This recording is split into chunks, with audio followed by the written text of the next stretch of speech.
shit, guys. Fire our shit.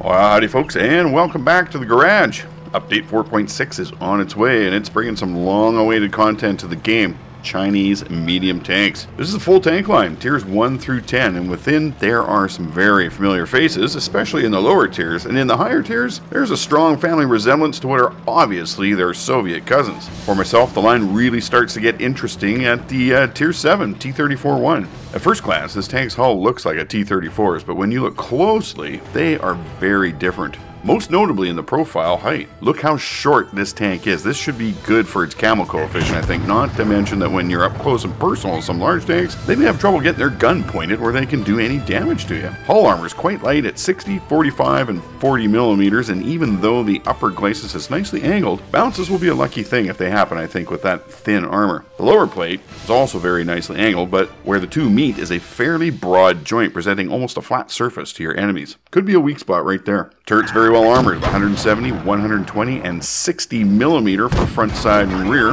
at tier 7, and is cast in such a shape as we have come to expect from tanks of Soviet heritage, with a very thick and rounded front and side areas offering good protection and bouncing many shots. View range from the turret is a rather typical 250 meters, which can be increased with coated optics and consumables. This tank looks small, light, and agile, but truth is that while it does have a good top speed of 50 kilometers per hour and a decent power to weight ratio of just over 18 horsepower per ton, acceleration is not what you would call brisk, so you need to be aware that driving yourself out of a bad situation may not be easy. T-34-1 is blessed with very good traverse speeds though, with 50.87 degrees on the hull traverse and 54.21 degrees traverse on the turret. That's kind of as I've got it set up right now. This should allow you to keep your gun pointed at your enemies no matter what sort of crazy maneuvers you got to perform there. Gun's good, tier 7, 175 millimeters of penetration from regular AP, stock out of the box, and on average will relieve the enemy of 280 of his valuable hit points. One of the problems though is that it doesn't do that very often, achieving only 7.56 rounds per minute, and that is with the gun rammer mounted and improved combat rations engaged. Dispersion rating of 0.385 and an aim time of 4.5 seconds round out the gun stats, as well as is typical of its Soviet heritage. Gun depression, while they don't have exact faders, is not very good, maybe 5 degrees. And as I said at the beginning of the video, the camo rating on this tank is likely to be quite good. I'm pretty confident of that, making it a sneaky little flanker packing a nasty punch for inattentive tankers. And while there is no direct comparison to Soviet medium tanks, and by that I mean that the components and specifications are not interchangeable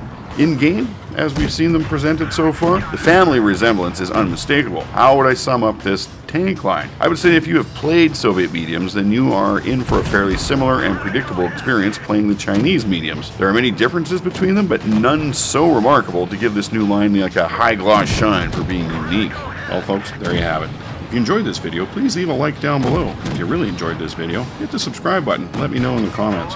As well, be sure to visit my social media pages, both on Facebook and Twitter. This is where I post info that, well, not belonging in a video, it's worth taking a look at. I would also like to give a shout out to my Patreon supporters. You folks are making a huge difference for me.